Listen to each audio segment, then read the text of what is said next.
আজকে সন্ধ্যার দিকে কদম ছিলাম ছাদিয়া তেল পাম্পে। ওখানে তেল দিচ্ছিল সিরিয়ালে। আম, গাড়ি প্রতি 100 টাকার করে তেল দিচ্ছে। তো আমার কৌতূহল জাগলো যে 100 টাকার করে তেল দেওয়ার কারণ কি। পরে ওখানে যা বসলাম, বসার পরে আহ, দেখলাম যে মানে 40 লিটার 50 লিটারের ড্রাম ভিড়ায় রাখছে। ওরা হচ্ছে তেলগুলা মানে আলাদাভাবে সরানোর জন্য। তো আমি এটা নিয়ে কিছু করলাম না যে এখানে তো প্রশাসনের লোক নাই, কেউ নাই। প্রশাসনের লোক থাকলে না প্রশাসনের সহযোগিতা নিয়ে ভিডিও টিডিও করা যেত, কিন্তু আমার একটা ভয়, মানে আগেই আমাকে হুমকি দিয়ে রাখছে যে এখানে কোনো ধরনের কোনো ক্যামেরা বা করা যাবে না, ভিডিও টিডিও করা যাবে না।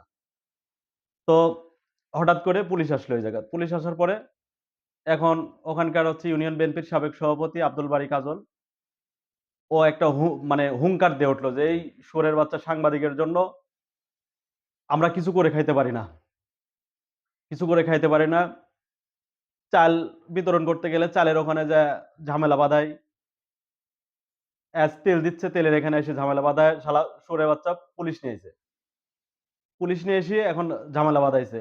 এই কথা বলার সাথে সাথে ওখানে ওর ভাস্তি সাজদারের ছেলে তুষার নামের এক ছেলে, ও এসে আমাকে প্রথম মানে ঘুষি মারে। ঘুষি মারা আমাকে মানে অতর্কিত ভাবে চারিদিক থেকে একের পর এক মানে ঘুষিতে থাকে। এবং পুলিশ ওখানে নিরুপায় হয়ে দাঁড়ায় আছে, পুলিশও কোনো ধরনের কোনো পদক্ষেপ নেয়নি। অতর্কিত ভাবে একেবারে হামলা চালাইছে। এদিক দিয়ে ঘাট টাট দিয়ে মাথা টাথা দিয়ে অতর্কিত ভাবে কিল ঘুষি মারছে। মোটামুটি কিল ঘুষি মারছে 5-7 জনের মতো। অতর্কিত ভাবে 5-7 জনের মতো কিল ঘুষি। আমি কাউকে ভাবে চিনতে পারিনি, খালি একজনকে চিনছি, তুষার। আর ওই বাড়ির নেতৃত্বে এই কাজটা করছে। পুলিশ ছিল, ওয়ালিয়াফাড়ির পুলিশ ছিল। ওয়ালিয়াফাড়ির পুলিশ ওখানে যাওয়ার পরপরই আমাকে হামলা চালায় যে তুই শালা পুলিশ নিয়ে আসছিস এই জায়গায়, তোর জন্য কিছু করে খাইতে পারি না। না না, পুলিশ প্রাথমিকভাবে ওইরকম ভাবে কোনো ধরনের, পুলিশ হতাশ হয়ে দাঁড়ায় আছে। পুলিশ এখানে কোনো ধরনের কোনো পদক্ষেপ গ্রহণ করেনি। মানে আমাকে একেবারে অতর্কিত ভাবে যে হামলা চালাচ্ছে, একটা মানুষকে যে মারছে, মানে ওখানে কোনো ধরনের কোনো কারো কোনো রেসপন্স ছিল না। পুলিশেরও কোনো ধরনের কোনো রেসপন্স নাই। অতর্কিত ভাবে হামলা চালাইছে। এইভাবেই বলছে যে পুলিশ নিয়েছে, শালা পুলিশ ডেকে নিয়েছে এই জায়গায়।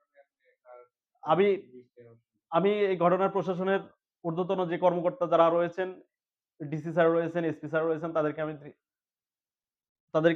আমি বলতে চাই যে এইভাবে যদি আমরা যদি স্বাধীনভাবে কাজই যদি না করতে পারি, স্বাধীনভাবে যদি কাজই না করতে পারি, তাহলে আমাদের এই কাজ করার মানে কি? আমাদের জীবনে নিরাপত্তা নাই।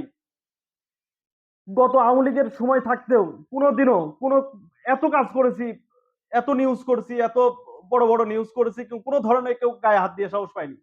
কিন্তু এখন এই সময় আসে গণ অভ্যুত্থানের পরে বিএনপি সরকার ক্ষমতায় আসার পরই বিএনপির হচ্ছে কিছু চেলাপেলা কিছু নেতা মেতা এইগুলা মনে করেন যে বড় বড় মানে ছোটখাটো নেতা এইগুলা এই বাড়ি বাড়ি এসে আমার গায়ে এই শরীরে এইভাবে হাত দিয়েছে তেল চুরি করার সময়, মানে প্রতিবাদের সময়।